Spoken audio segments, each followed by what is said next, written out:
What if death didn't release you from your fears, but trapped you in a twisted loop, forcing you to face the darkness of your past over and over again?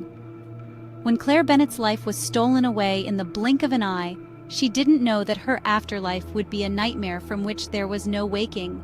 A nightmare that would force her to confront the haunting secrets she buried long ago. I had always believed that death was the end. There was a certain comfort in that belief. No more pain, no more regrets, just an eternal silence. But when the world around me went black and my breath stopped in an instant, I realized how wrong I was. One moment, I was walking home from work, the heavy rain tapping on my umbrella, the city lights reflecting off the slick pavement. The next, everything went still. A screeching car tire, a blinding flash, and then nothing. When I opened my eyes again, I found myself standing in the middle of a vast, empty expanse. There was no sky, only a thick, suffocating fog that rolled in every direction, stretching out endlessly. The air felt heavy, thick with an unnatural chill. My breath came out in ragged gasps, but I could not feel my heartbeat. There was no warmth, no life.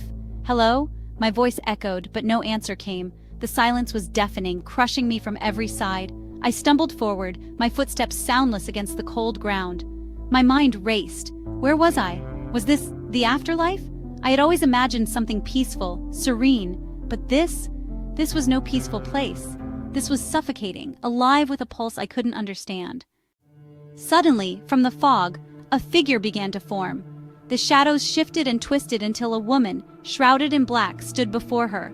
The woman's face was pale and expressionless, her dark eyes cold, staring directly into Claire's soul. "Who are you?" Claire demanded, her voice trembling despite her best efforts to remain calm. The woman didn't answer immediately. She only raised a hand, and with a slow, deliberate motion, she beckoned Claire closer. Claire's heart pounded. A strange compulsion pulled her forward, and before she could stop herself, her feet carried her to the woman's side. She opened her mouth to speak again, but no words came. The silence felt even heavier now, as though something was pressing in on her chest. "This is not the end, Claire."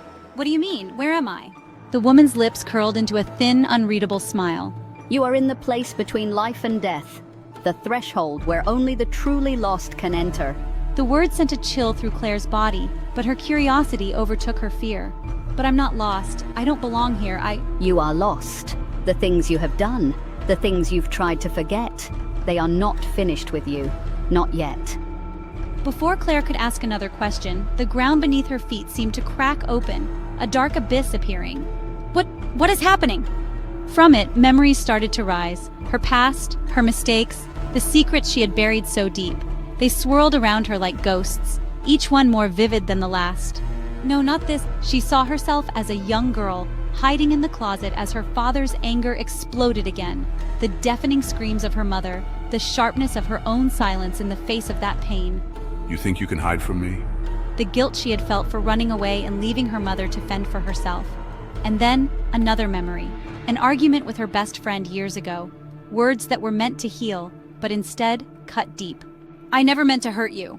The betrayal, the silence that followed, that too was her fault. A new vision, her lover Jake, who had disappeared without a trace. "Claire, why won't you let me in?" She'd always blamed him for the breakup, but deep down, Claire knew she had pushed him away. Her fear of closeness had driven him to vanish. To this day, she had never found out what happened to him, and it haunted her every day. "Jake, I'm so sorry." Each memory was a wound, ripping open the places she had carefully sealed away. With every memory, Claire felt herself unraveling, each mistake she had made coming to life, each regret taking on form and substance, crowding around her. "Stop, please stop, I'm sorry, I didn't mean it, I didn't mean any of it." But the woman only watched her, the coldness of her gaze unrelenting. Apologies are useless here, Claire. You've already condemned yourself. Your sins have not been forgiven, and this is where you must remain, until you face them. I can't face it, it's too much, I can't bear it. Then you will remain here, lost and trapped forever, until you learn the truth about yourself, until you understand what you've done and what you must do to fix it.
a warmth, a light.